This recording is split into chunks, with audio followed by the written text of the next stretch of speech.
Assalamualaikum warahmatullahi wabarakatuh. Senang sekali rasanya saya Firman Junaidi kembali hadir menjumpai Anda dalam dialog kesehatan masyarakat, ruang diskusi yang menghadirkan perspektif, menggugah pemikiran dan memberikan wawasan dan ilmu untuk kita bersama. Dan pada kesempatan kali ini kita akan membahas sebuah tema yang relevan dan sangat menarik untuk diperbincangkan, yaitu barak militer sebagai salah satu upaya penanggulangan adiksi. Sebuah tema yang tentunya tidak hanya hangat diperbincangkan, namun sangat erat kaitannya dengan kehidupan kita. Dan pada kesempatan kali ini di samping saya sudah hadir narasumber spesial yang kompeten di bidangnya, yang akan memberikan banyak ilmu pengetahuan, wawasan, pengalaman, dan tentunya juga solusi terkait tema ini. Beliau adalah Bro Andi, yang merupakan salah satu konselor adiksi di Wisma Atraksis Bandar Lampung. Bro Andi, apa kabar Bro? Alhamdulillah, sehat Mas Firman. Senang berjumpa dengan Anda Bro Andi. Pemirsa, tema kali ini sangat menarik tentunya untuk kita perbincangkan. Bro Andi, tema kita saat ini sangat-sangat seksi dalam tanda kutip, yaitu barak militer sebagai viral ya. Barak militer sebagai salah satu upaya penanggulangan adiksi. Tapi sebelum jauh kita sampai ke sana, Bro Andi, saya ingin memberikan sedikit kata pengantar bahwasanya penyalahgunaan narkoba di Indonesia semakin lama semakin banyak, jumlahnya semakin meningkat, korban terus berjatuhan, meliputi semua lapisan masyarakat mulai dari pelajar, remaja hingga kalangan orang tua, menembus semua segmentasi melalui lintas latar belakang ilmu latar belakang pendidikan, menembus semua multidimensi, betul seperti itu. Bro Andi, pertanyaan besar yang saya pikirkan, dengan angka yang terus bertambah, Bro Andi, sebetulnya seberapa gencar sih Bro sosialisasi, tindakan preventif yang sudah digalakan oleh pihak-pihak terkait untuk mengkampanyekan bahaya narkoba, Bro Andi? Kalau ya, terima kasih Mas Firman. Kalau kita lihat sebenarnya upaya pemerintah ini saat ini juga sudah luar biasa ya, bahkan mulai dari eranya Pak Jokowi ada darurat narkoba, itu kan sebenarnya upaya-upaya mengkampanyekan ke semua kalangan bahwa nggak main-main loh, bahwa narkoba ini akan menghilangkan generasi kita gitu kan. Karena pengguna narkoba itu kalau sudah ketergantungan ya larinya ke kriminal ya, seperti kaos saya ini. Kalau nggak penjara, mati, kemudian ataupun rumah sakit jiwa. Ya, seperti kaos gratis, betul. Iya, jelasin dulu Bro. Tidak produktifan. Ini kaos yang kita produksi di sini. Oh, keren. Oke. Ya, jadi adanya larinya ketiga aspek tersebut ya. Kemudian beberapa upaya-upaya itu sudah dari kementerian ya, kementerian pun menyediakan anggarannya dari Kementerian Kesehatan, Kementerian Sosial, dan kami di lembaga kita ini termasuk bagian dari Kementerian Sosial, perpanjangan dari Kementerian Sosial untuk melakukan rehabilitasi sosial, rehabilitasi sosial. Sebenarnya dari pemerintah upaya itu sudah kampanye-kampanye sudah luar biasa, tapi kan memang para pedagang pebisnis narkoba ini juga luar biasa juga kan.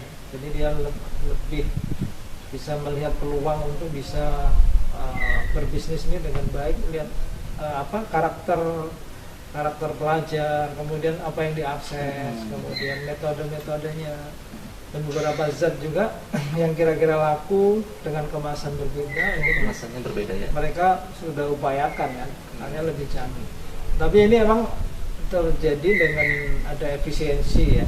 Saat ini kita semua di negara kita sedang tahap kondisi efisiensi di semua anggaran ini juga akan berdampak juga terhadap upaya itu, sehingga memang yang diupayakan pemerintah itu upaya apa saja yang bisa dilakukan tanpa tanpa anggaran yang besar ya, dan itu bisa dilakukan oleh masyarakat. Jadi kesadaran masyarakat lah yang dibangun sebenarnya, edukasi itu ya. Sehingga kalau saya melihat beberapa tadi yang Mas Firman bilang adanya barak militer tadi, saya melihat beberapa testimoni yang pesertanya aja ya, ternyata di antara peserta itu bukan hanya dia yang nakal dalam tanda kutip, misalnya dia menentang orang tuanya, bangun siang, bolos sekolah, malas sekolah, tetapi di antara mereka saya tergerak itu, oh iya ini bagian dari upaya penanganan penyalahgunaan zat gitu atau adiksi ya. Di situ kan prinsipnya sama kan, di situ harus berhenti megang handphone kan. Berarti kan upaya kecanduan gadget, kecanduan game online teratasi kan, didetok lah sama dengan didetok dari HP. Kemudian yang berikutnya berhenti minum loh alkohol kan. Kemarin di set si ada seorang siswa itu kan yang perempuan ketika diwawancari oleh Kang Deddy itu, dia itu hobinya minum alkohol. Oke. Ya, sehari berapa? 75.000. 75.000 duit dari mana? Baik, Bu Randi. Iya. Baik, Bu Randi, jangan terburu-buru langsung Ya. masuk ke barat militer, Bu Randi. Bu Randi tadi Bu Randi mengatakan bahwasanya efisiensi bukan berarti hambatan ya. Iya. Dibutuhkan inovasi, kreativitas dari semua segmentasi masyarakat. Ternyata tindakan pemerintah juga cukup masif, cukup gencar mengatasi masalah ini. Ketika memang pemerintah sudah masif, sudah gencar, lalu kenapa masih saja kecolongan dalam tanda kutip? Apakah di sana sini masih banyak pintu yang terbuka, Bu? Terus sehingga memang zat-zat terlarang itu bisa masuk ke dalam semua lapisan masyarakat. Ya, betul Mas. Jadi kalau kita lihat tadi ya, begitu cerdasnya para pebisnis narkotika itu, yaitu kalau kita lihat beberapa kasus juga kan penanganan hukum, kemudian beberapa kasus juga di backup oleh beberapa oknum aparat tanda petik, artinya tidak mudah dalam. Kan kalau kita ada 3 upaya dalam hal penanganan narkoba, yang pertama adalah demand reduction, yang kedua supply reduction, dan harm reduction. Demand reduction itu bagaimanakah untuk mengurangi permintaan pasar. Ya, jadi berarti kita yang sudah terkena itu gimana caranya nggak make, jadi dia nggak beli lagi. Nah itu rehabilitasi. Nah kami yang bergerak di bidang rehab itu bagian dari demand reduction. Kalau supply reduction itulah tugasnya dari BNN, kepolisian ya, untuk bagaimanakah mengurangi pengiriman, peredaran, Supply tadi ya. berantas ya, supply tadi ya, dengan beberapa upaya kan, dengan beberapa upaya yang sangat sudah luar biasa sih menurut saya. Kemudian dan harm reduction itu bagaimanakah untuk mengurangi dampak buruk dari penyalahgunaan zat. Harm reduction itu beberapa upaya yang dilakukan pemerintah, banyak sih yang dilakukan itu, terutama kalau waktu itu terkait dengan pengguna jarum suntik kalau zaman itu ya. Kalau sekarang mungkin ya bagaimanakah mengurangi penyebaran HIV ya. HIV sekarang naik juga karena lewat, kalau dulu dari jarum suntik, sekarang dari seks bebas. Seks bebas mungkin diakibatkan oleh penggunaan beberapa narkotika juga. Oke, Gitu. baik Bu Randi. Sekarang coba saya sedikit demi sedikit masuk ke dalam tema kita, Bu Randi. Iya. Barak militer menjadi salah satu upaya penanganan penyalahgunaan adiksi. Iya. Dan baru-baru ini seluruh Indonesia dari pemerintah daerah sampai pusat dibuat dibuat gaduh dalam tanda kutip Iya, oleh salah satu pro, kebijakan. ada kontra, Iya, ya. betul. Oleh salah satu kebijakan pimpinan daerah memasukkan pelajar yang nakal ke dalam barak militer, dan ternyata di sebagian dari mereka itu ada yang menggunakan narkoba. Iya. Dan itu ternyata pihak sekolah tidak mengetahui, dan ketika masuk dalam barak itu baru ketahuan karena memang ada tes kesehatan ketika mengikuti barak tersebut, Bro Andi. Lalu menurut pandangan Bro Andi, dengan kebijakan yang viral ini yang mengundang banyak perhatian sampai wakil presiden kita pun memberikan apresiasi terhadap hal ini, kebijakan ini menurut Bro Andi tepatkah? Oke, kalau menurut saya dari sisi praktisi ya, ini merupakan sebagai solusi yang perlu kita apresiasi sih Mas Iman. Terlebih nanti ke dalamnya apa. Tapi kalau saya lihat beberapa, kan ini sebenarnya kebijakan ini juga dikonsultasikan ya ke kementerian, kemudian juga di follow up juga kan. Dan yang paling penting sebenarnya testimoni dari para pelajar yang ada di situ. Kalau testimoni mereka kan ditanya, kamu mau pulang nggak? Enggak. Nanti mereka bahagia. Satu bahagia. Yang kedua, mereka ternyata menemukan suatu bentuk perhatian. Dan mereka ini secara fitrah, anak-anak ini juga ya secara fitrah anak-anak ini pengen jalur yang baik dong. Anak-anak ini pasti pengen punya cita-cita ya. Tetapi karena satu ketidakmampuan keluarga untuk mengkondisikan lingkungannya dalam tanda petik, misalnya single fighter, misalnya ibunya bekerja, dia nggak ada perhatian dari bapaknya, ataupun bapaknya bekerja yang jauh, tidak pernah memperhatikan ya anaknya pulang malam atau gimana. Kemudian ditambah lagi dengan lingkungan yang tidak kondusif ya. Dan saat ini dia diberikan suatu kondisi yang tepat di situ, yang gitu ya? disiplin. Kalau lihat schedule-nya saya juga hampir sama kayak di sini Mas. Sebenarnya hampir sama kayak di Wisma Ataraksi. Nah, kalau lihat schedule-nya, pagi sholat subuh kan, untuk bisa sholat subuh itu dia tidurnya juga nggak boleh malam kan. Sholat subuh, nanti kemudian dia membereskan tempat tidur dan lain, nggak ada tidur setelah sholat subuh. Setelah itu mereka aktivitas, kemudian nanti juga ada sesi ilmiah, ada sesi belajar, ada sesi spiritual juga, mereka ngaji juga. Jadi bagaimana kan mengembalikan kedisiplinan, dan di situ didetok juga, ya, didetok dari adiksi handphone, gadget, kemudian adiksi zat. Karena didetok dengan treatment. Iya. Oke. Jadi detok itu menghentikan, Mas. Jadi sama kalau di sini kan ada program detok, jadi dia dihentikan dari penggunaan zatnya, yang di situ diobservasi, dilihat reaksi fisik dan psikologisnya kan. Kalau seseorang yang penyalahguna narkoba ataupun yang sudah ketergantungan itu, ketika didetok akan muncul gejala putus zat. Ini sama kayak orang merokok juga sama. Ketika dia tidak merokok, misalnya 5 hari tidak merokok, di stop ya, stop total, itu akan muncul gejala putus zat, gelisah, mungkin emosinya jadi labil, ya, kemudian dan penyerta-penyerta yang lain lah. Ya. Atau kalau dulu zamannya putau ada sakau, gitu kan. Jadi kalau sekarang nggak ada putau, sekarang nggak seberapa terlihat sih. Nah di situ di detok ya, dan di situ setelah itu baru diisi lagi dengan materi-materi yang bermanfaat dan mengkondisikan perilaku tadi. Ya. Oke, baik. Jadi kalau saya lihat sih hampir sama kayak di sini juga program.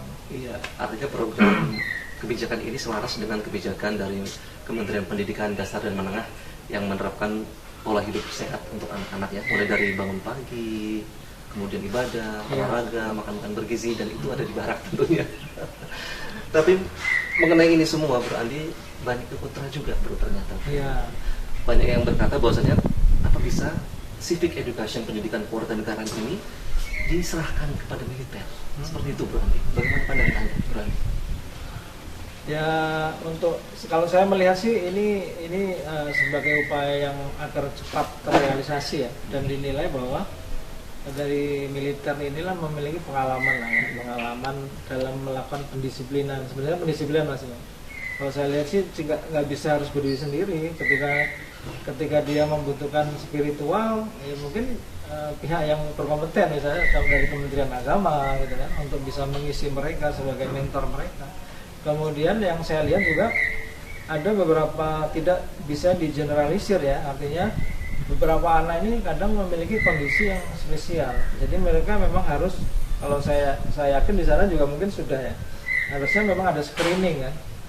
Screening itu ada banyak, beberapa screening, terutama ya kalau pada anak remaja itu bisa kita lakukan dengan SDQ ya, untuk melihat beberapa masalah kesehatan mental. Apa dan itu, Bro? SDQ. Ya. Nah, SDQ itu tuh melihat beberapa masalah kesehatan mental, termasuk masalah emosional.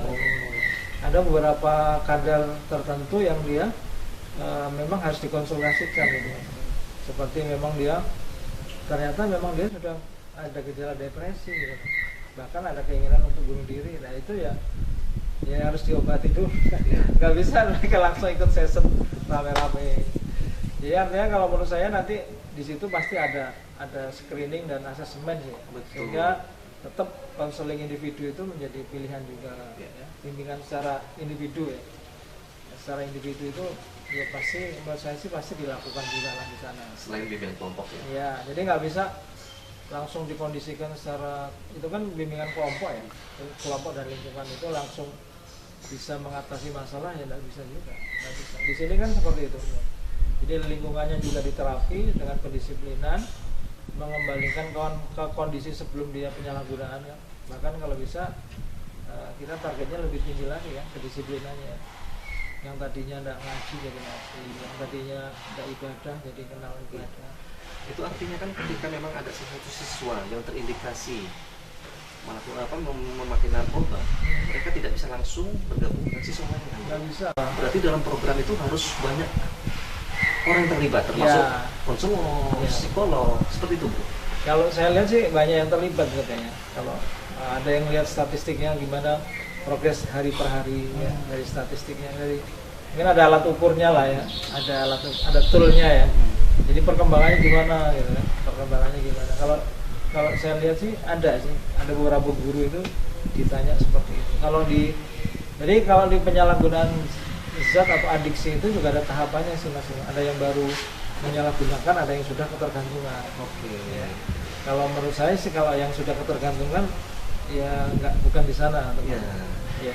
Di minggu lalu Kalau penyalahgunaan masih ya, bisa lah. Bro Tris ketika berdialog menyebutkan ada 4 tahapan orang penyalahgunaan narkoba. Ya. Pertama itu tahap coba-coba ya bro ya. Coba-coba. Kemudian pengguna, bukan pengguna, apa bro yang kedua bro? Mungkin rekreasional, ya. Seperti itu. Bisa situasional, kemudian intensif, kemudian kompulsif bisa Oke. disebut seperti itu. Ya, ya. Kalau saya pribadi sebetulnya Bro Andi mengapresiasi dalam hal ketidaktahuan sekolah terhadap siswa-siswa yang menggunakan narkoba. Karena di sekolah memang tidak ada fasilitas untuk itu. Dan ketika mereka masuk ke barak, ketahuan beberapa dari mereka menggunakan narkoba. Ya. Nah, kriteria-kriteria seperti apa sih bro? Siswa-siswa yang dikumpulkan di barak itu, kenakalan seperti apa saja?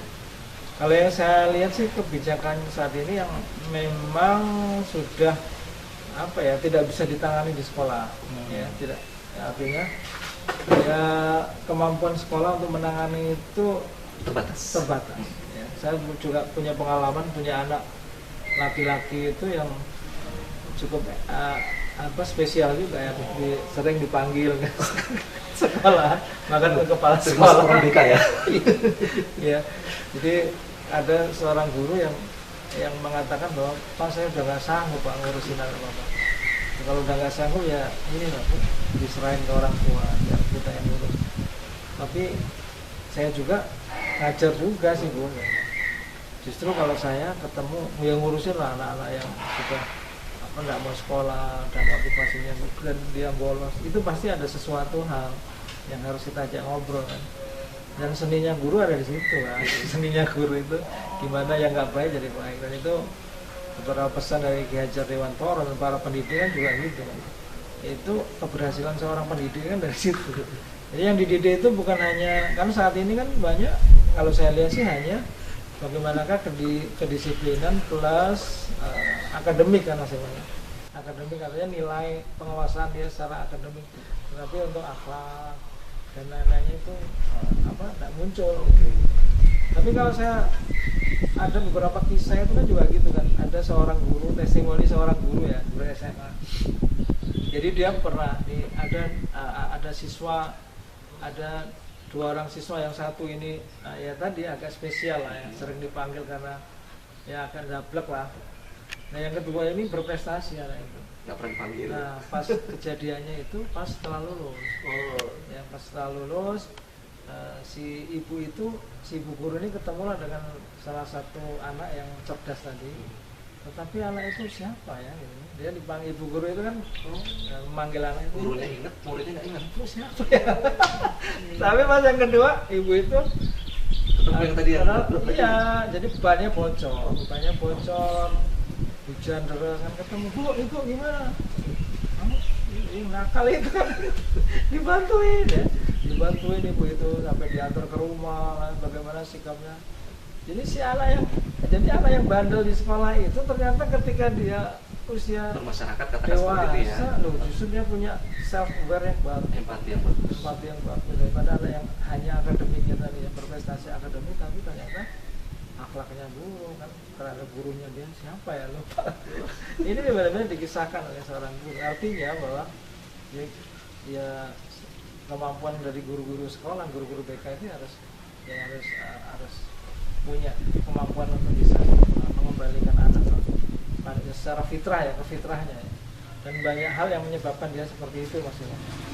Apakah dia ada inner child, ada kurang perhatian, itu pasti Mas. Kalau saya di sini tak tanya, kamu sekarang kalau di rumah bahagia nggak sih? Kalau di rumah dekatnya sama siapa? Karena ngobrol, akhirnya keluar ya. Iya, saya seorang ngobrol, ayah itu kerja aja. Yang dia anak yang kemarin nyolong duit bapaknya berapa puluh juta itu. Bapak itu sering main tangan, kan? Itu saya sampaikan ke bapaknya, ya, bahwa apa yang dilakukan bapaknya yang menurut bapaknya wajar itu ternyata nggak pas buat anaknya. Menurut bapaknya wajar kalau anaknya nggak main PR, yang ngerjain PR digebuk pakai sapu. Tapi bagi anaknya itu sebagai upaya kekerasan. Anak nggak suka seperti itu. Ya. Harus disentuh dengan kasih sayang. Iya, kasih sayang. Gitu. Jadi ya menurut saya seperti itu sih, apa namanya, beberapa kondisi anak-anak kita. Kalau saya lihat sih, kalau yang dibawa ke Barak itu anak-anak yang memang tidak bisa Ditangani di sekolah. ditangani di sekolah. Oke, Spesial lah. Betul, Spesial. tahan sebentar. Iya. Baik, pemirsa, dimanapun Anda berada, dialog kita akan kembali setelah jeda pariwara berikut, tetap bersama kami.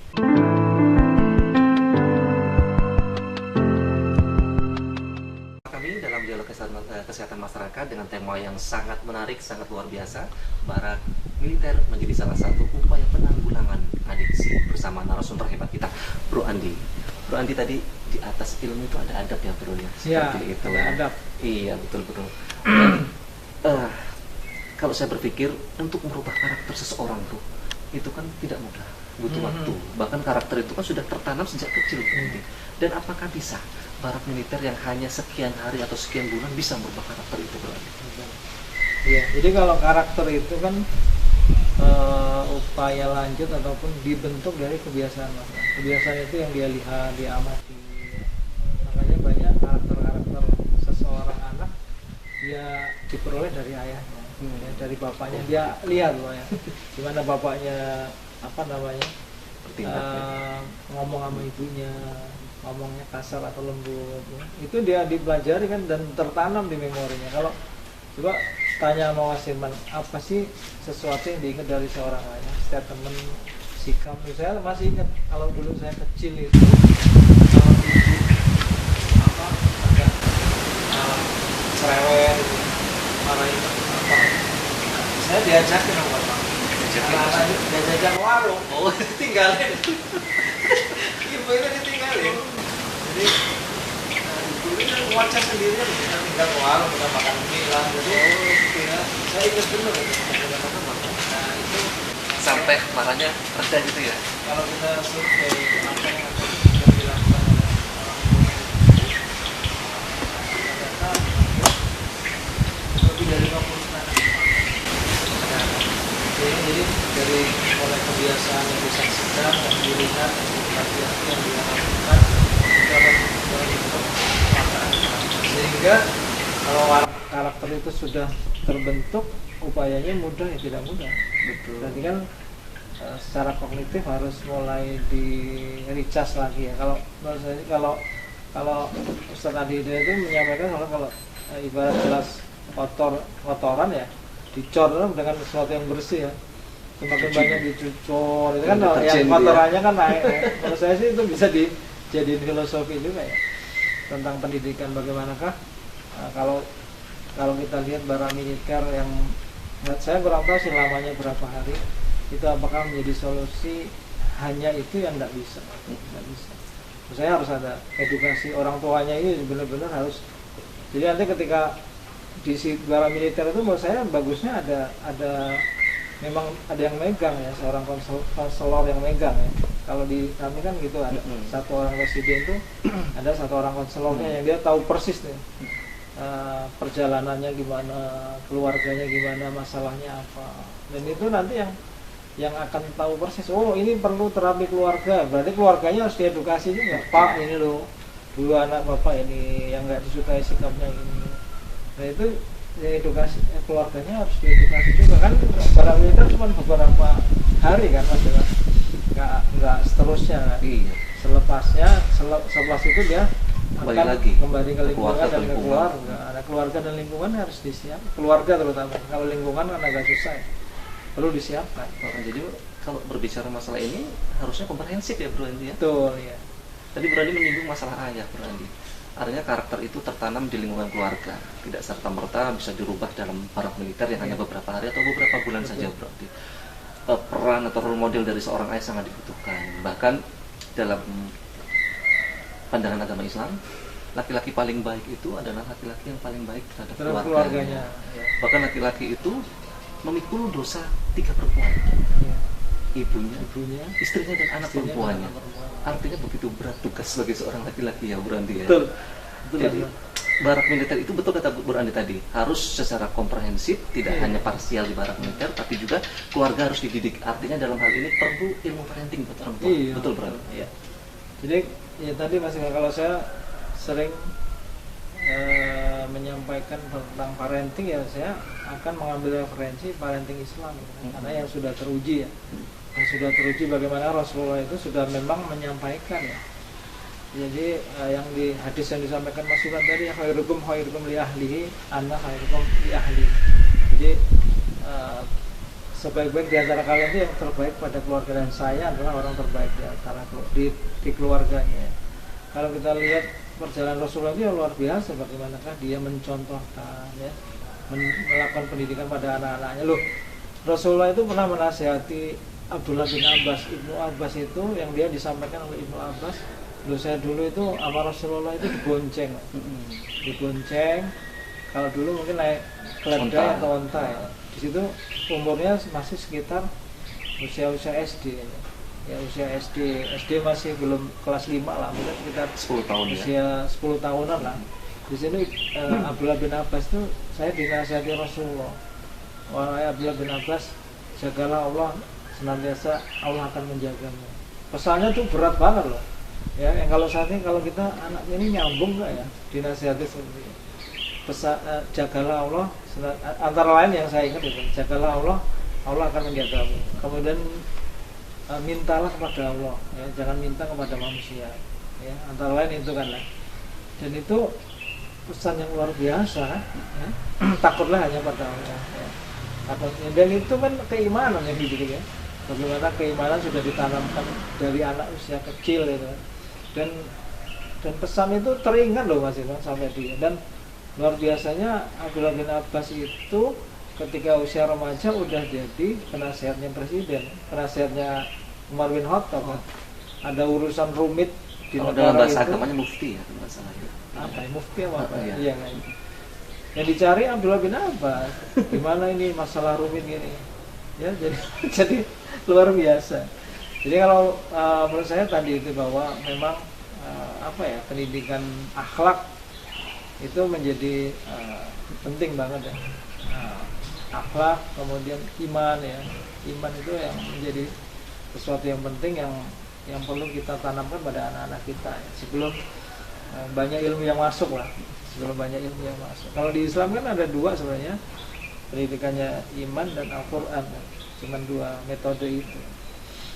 Ya, yang ini menurut saya nggak bisa dilepas ya. Kalau menurut saya sih ambil referensinya, karena saya pernah disampaikan juga ada seorang ahli psikologi perkembangan ya, yang dia teorinya itu dipakai oleh banyak orang dari barat. Tetapi 4 anaknya diusir dari rumah loh. Jadi dia itu punya teori psikologi perkembangan, bagaimana cara mendidik anak, tahap-tahap perkembangan anak. Tetapi dia sendiri anaknya keempat-empatnya diusir dari rumah coba. Ya. Apakah kita memakai teorinya gitu ya? Berarti kan orang jargoni ya. Apakah kita memakai teorinya? Ya, saya tidak mau lah. Gitu. Jadi dalam parenting Islam ya, menurut saya ya Rasulullah sudah contoh terbaik ya. Harus kita contoh bagaimana kan nasihatnya kepada siapa. Kalau di Islam itu kalau kita lihat kadang berbenturan Mas Iwan. Kita tidak boleh kan ada kekerasan pada anak. Tetapi di Islam sendiri kan ada ya, ajarilah sholat anakmu usia 7 tahun, kalau 10 tahun nah ini boleh nggak dipukul kan. Artinya dipukul itu ada untuk mengembalikan ke adab kan, biar dia tahu boleh sebenarnya di Islam. Tapi kan ya kan harus di tanda kutip kan dilihat pukulannya itu adalah pukulan yang mengembalikan dia ke adab kan. Jadi boleh, hukuman itu ternyata boleh dalam Islam. Dan disampaikan tadi, ya kalau dibiarkan ya anak tidak bakal sholat ya. Jadi sudah ada porsi-porsi yang bisa kita contoh dalam parenting Islam itu menjadi luar biasa. Karena kalau teori pertama dalam parenting Islam itu kalau ingin anaknya baik, soleh, soleha ya orang tuanya harus soleh. Itu yang teori pertama. Berarti kan memang ya tanpa kita ngomong kadang anak itu udah memperhatikan kita kan? Iya betul, bahkan Allah dalam Al-Quran menyebutkan tadi, jagalah dirimu dan keluargamu dari api neraka. Yang dimaksud dirimu dalam surat itu kan ayah, suami. Artinya tugas suami tidak hanya menjaga dirinya sendiri, tapi juga keluarganya. Pepatah lain berkata like son like father, buah jatuh tidak jauh dari pohonnya. Nah, jadi memang Barang militer ini tidak bisa berdiri secara parsial, harus secara komprehensif.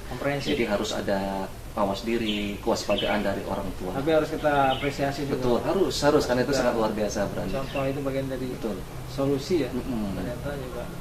Nah, ya luar biasa lah. Betul. Lalu seperti apa bro nasihat Anda untuk para orang tua yang mungkin saat ini anaknya mengalami kondisi yang kurang lebih sama terhadap anak-anak yang saat ini berada di para militer? Lalu strategi apa sih sebetulnya yang bisa diterapkan orang tua agar anaknya itu kembali ke rel yang benar gitu, Bro Andi? Menurut saya salah satu upayanya adalah ya yang pertama kita harus menerima kondisi anak kita tanpa kita harus menghakimi anak gitu ya. Jadi ketika anak diuji seperti itu ya dengan beberapa kondisi gitu. Kadang orang tuanya udah baik tapi lingkungan ya yang seperti itu ya kita harus bisa naluri kasih sayang kita itu tetap harus dicas ya ke anak kita dengan kondisi seperti kan tidak mudah juga ya. Anak sudah spesial seperti itu tapi kita tetap sabar aja. Mereka biar betah di rumah gimana caranya. Kemudian beberapa kondisi seperti itu ya kita aja diskusi sebenarnya ada apa sih sebenarnya. Ketika anak nggak betah di rumah kita harus evaluasi ngapa anak nggak betah di rumah. Itu harus benar-benar ya butuh kesabaran gitu kan. Kesabaran kemudian butuh ilmu. Betul. Ya, butuh ilmu ada apa itu ya anak seperti ini ya. Atau mungkin ada sesuatu hal dari orang tuanya nggak pas. Itu harus juga evaluasi. Kalau memang kita tidak pernah memberikan stimulasi kasih sayang yang dikasih hanya fasilitas aja ya wajar.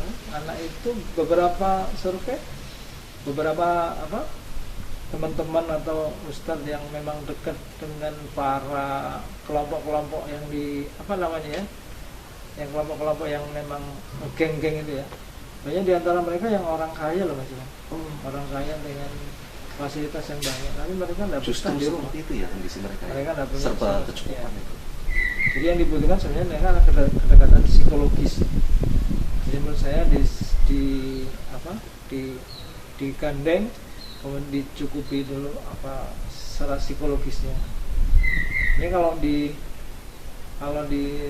teori perkembangan psikologi juga itu ada yang banyak disebutkan itu tentang tangki kasih sayang, tangki cinta, atau juga disebutkan sebagai ya seringnya tangki lah ya. Itu coba yang harus dipompa dan isi tiap hari. Gitu. Jadi anak-anak kita itu ternyata dia punya tangki cinta atau bahasa cinta yang harus kita isi tiap hari. Jangan harus sampai kosong gitu ya. Iya.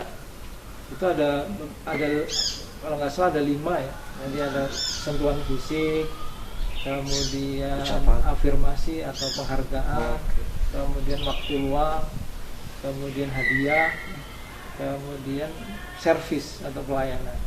Nah, yang beberapa anak itu punya spesifikasi. Tapi kalau dia di usia kecil semuanya harus terisi.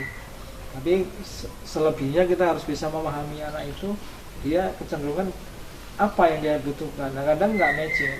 Tidak semua anak suka diberikan hadiah gitu. Tapi ada anak yang sukanya diberikan waktu luang ya. Kalau enak kita misalnya kamu nggak ada ujian ayo kita makan di luar. Itu udah seneng banget misalnya. Ada anak belajar lagi ngerjain tugas kita bikinin susu misalnya. Kita tungguin di situ kita diem aja. Jadi kalau kita udah bisa mengenali tangki kasih sayang anak itu ya kita tadi kalau anak itu butuh waktu luang misalnya ditungguin ya kita padahal di situ aja nungguinnya dia udah penuh tuh tangkinya ya merasa ya betah dia di rumah. Itu yang harusnya orang tua juga belajar apa sih anak ini sukanya. Makanya ya benar-benar ya nggak bisa tergantikan sih kalau kedekatan orang tua kemudian ngobrol dengan orang tua itu nggak bisa tergantikan dengan fasilitas yang lain. Ya serba kecukupan tadi ya berarti. Betul. Artinya orang tua itu harus kenal dengan anaknya berarti. Betul, iya harus. Dan ada sebuah ilmu yang konsen di bidang itu. Kalau berarti tentu berarti pasti tahu ya, inject brain analysis. Nah, mendeteksi minat bakat bawaan yang dari lahir yang dibawa oleh seorang anak, karena memang anak itu adalah produk baru. Anak itu bukan ayah, anak itu bukan ibu, tapi anak itu adalah perpaduan antara ayah dan ibu. Menurut Bro Andi, bagaimana korelasi ilmu tersebut jika diterapkan sebagai salah satu metode ilmu parenting? Gak apa-apa, itu kan perkembangan kemajuan sih Mas. Tetapi kan kalau anak itu kan, kalau Mas Firman tadi sampaikan perpaduan, berarti ada darah kita di situ. Berarti kan ya secara lahiriah kan ada koneksi. Jadi feeling anak semua itu sebenarnya ada. Anak itu lagi ngapa, kita feeling. Oh, anak jauh aja ada apa-apa kadang terkoneksi kan di diri kita. Ya. Berarti kan ya tidak mudah loh. Berarti kan ngomongin anak itu pada dasarnya ngomongin diri kita. Kalau di Islam kan gitu ya. Karena di anak itu kan ada darah kita yang mengalir. Berarti kan kita ada di situ. Betul. Nah, jadi sebenarnya nggak perlu teori yang kompleks untuk ngajarin anak, tapi bagaimana kan orang-orang terdahulu itu Mas. Kalau kita lihat ya, orang-orang terdahulu anaknya banyak. Iya. Terus, artinya komunikasi nggak boleh putus, harus intens setiap hari seperti saya itu. Juga mikir, saya juga. Baik, Bro. Kita jeda dulu, Bro. Baik, pemirsa, kita tahan sebentar. Dialog kita semakin menarik, tapi kita harus jeda sebentar. Kami akan segera kembali untuk Anda.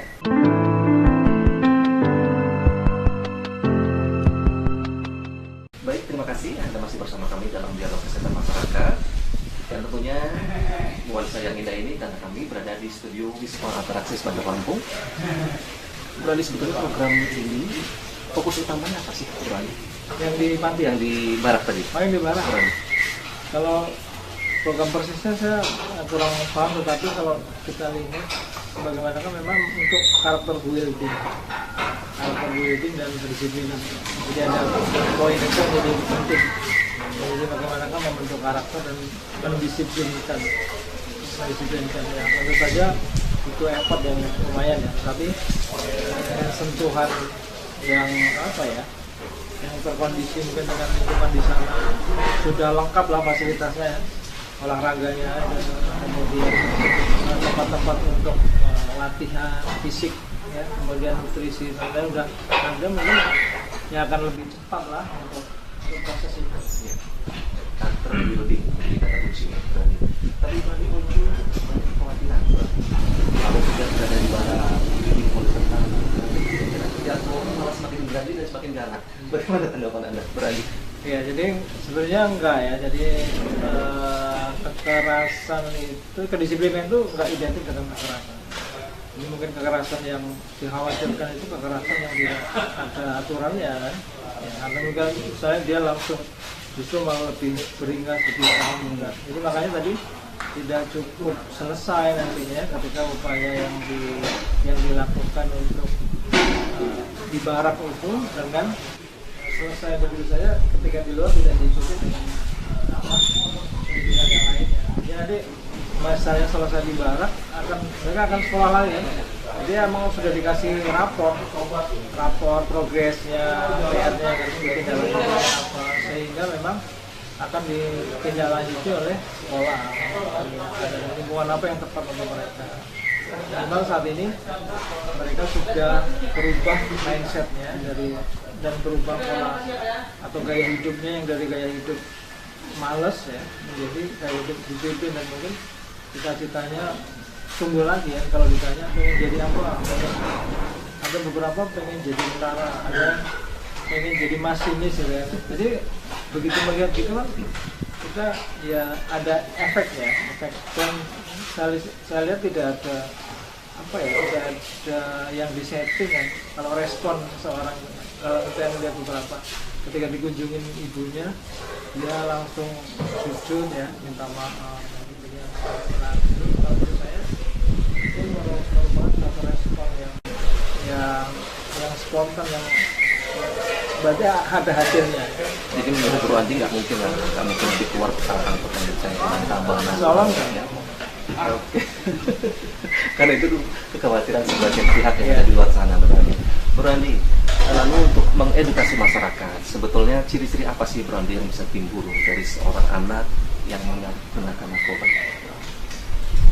Oke, jadi kalau penyalahgunaan narkoba tadi kan tergantung zat yang disalahgunakan karena berbeda cara kerja zatnya. Misalnya ganja itu efeknya seperti apa kan berbeda setiap zatnya. Tapi kan kalau saat ini kalau kita bisa lihat kita pukul secara keseluruhan yang paling lazim adalah penggunaan stimulan. Stimulan kan dan karena BCT itu lebih ke arah setelah terjadi penyalahgunaan itu akan terjadi perubahan perilaku yang kalau tadi kan jeleknya narkoba dan zat-zat lainnya itu kan menimbulkan ketergantungan perilaku.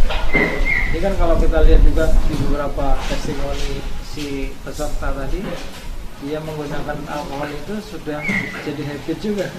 Berarti dia sudah mulai ke arah ketergantungan. Ketika tidak menggunakan akan suges. Dan kalau sudah seperti itu berarti kan penggunaannya berulang kan.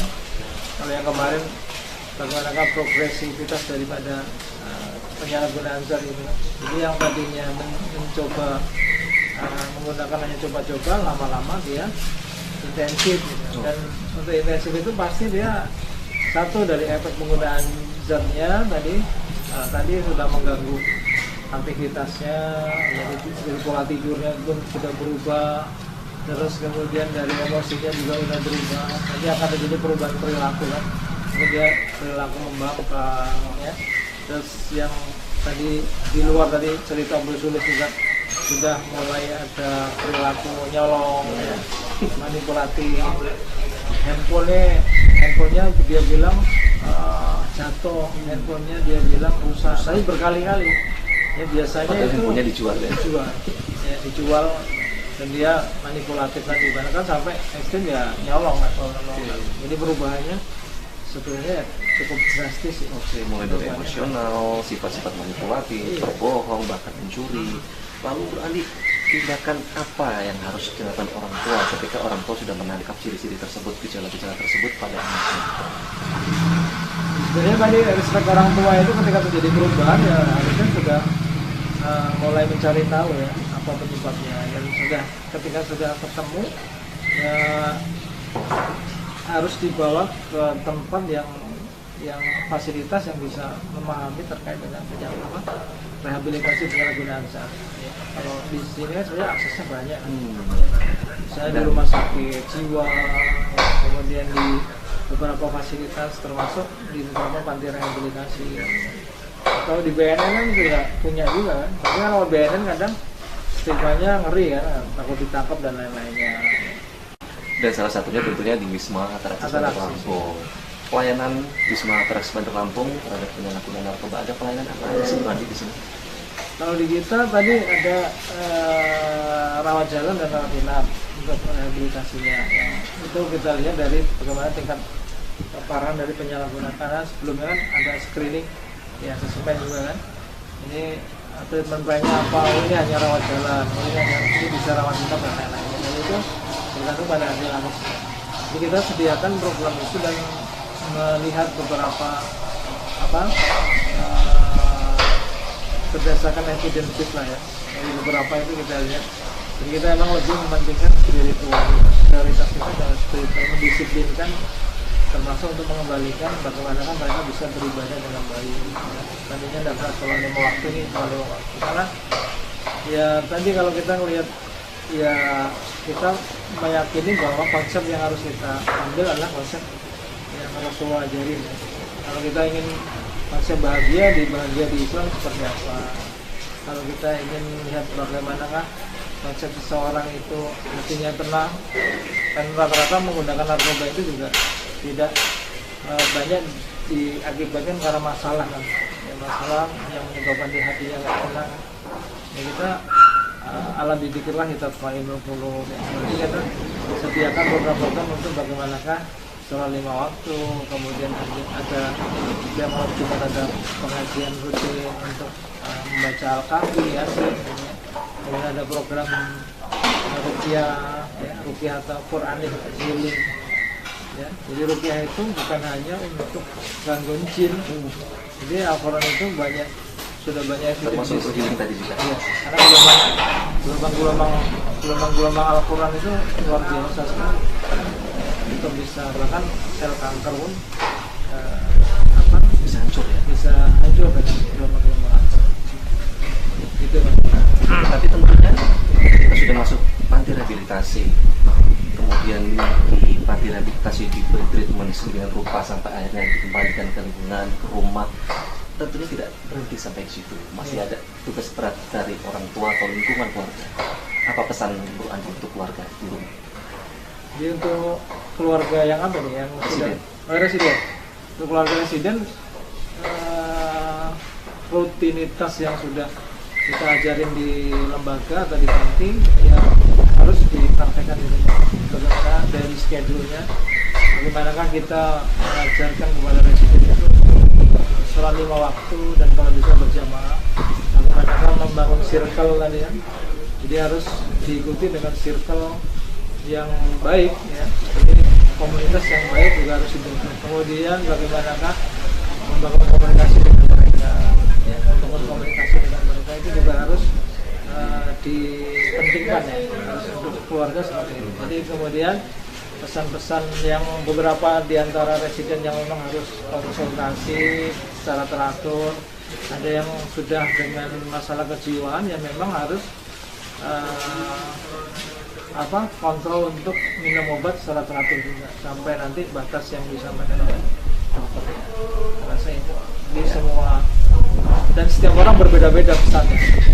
Setiap orang pun berbeda-beda apa yang harus dilakukan. Oke, dan tentunya yang harus digarisbawahi, ditanamkan pada keluarga, kontrol ini berlangsung sepanjang masa. Betul seperti itu. Iya, jadi memang peran keluarga ini menjadi penting sekali ya, termasuk bagaimana mengantarkan mereka untuk membangun harapan, ya. Bagaimana nanti membangun dan keterikatan dengan konselor itu menjadi penting, bahkan bisa jangka panjang, bisa seumur hidup. Kalau dia memang sudah membangun komitmen dengan konselor dia juga belum bisa lepas dari kebutuhan untuk konselor. Sebuah kata yang harus dijauhi, relapse. Iya. Tapi bagaimana cara residen bisa menghindari hal tersebut, Randy? Kita udah ajarin residen untuk bagaimana relapse prevention. Yang paling pertama adalah bagaimana membangun kualitas hidup yang baik. Kemudian yang kedua untuk membentuk circle yang baik, ya, circle yang baik. Karena memang kalau di Islam itu agama seseorang dilihat dari agama temannya, itu udah betul sekali ya. Jadi ketika di luar bangunlah circle yang baik, kemudian jauhilah circle yang lama, circle pengguna gitu ya, sehingga pemulihan ini bisa ya, insya Allah akan bisa berlangsung lama, itu akan berlangsung lama. Oke, baik, luar biasa Bu Andi. Bu Andi, terakhir mungkin pesan dan kesan Bu Andi terhadap kebijakan program barak militer yang tentunya menuai banyak kontroversi, sekaligus sebagai closing statement Bu Andi. Terima kasih, kita perlu apresiasi pada program salah satu pemimpin kita yang menciptakan satu program tentang barak militer untuk mengembalikan tentang kedisiplinan dan membentuk karakter. Kita harus support, dan yang paling penting adalah kita semua sebagai orang tua adalah mencegah anak kita agar tidak dibawa ke barak militer, sehingga kita harus aware terhadap kebutuhan anak-anak kita, kasih sayang kita penuhi kepada anak-anak kita, sehingga anak-anak kita pun dengan fitrahnya tadi, anak-anak kita itu bukan anak-anak yang nakal, tapi anak-anak yang butuh perhatian. Bangun koneksi dengan mereka sebelum memberikan nasihat.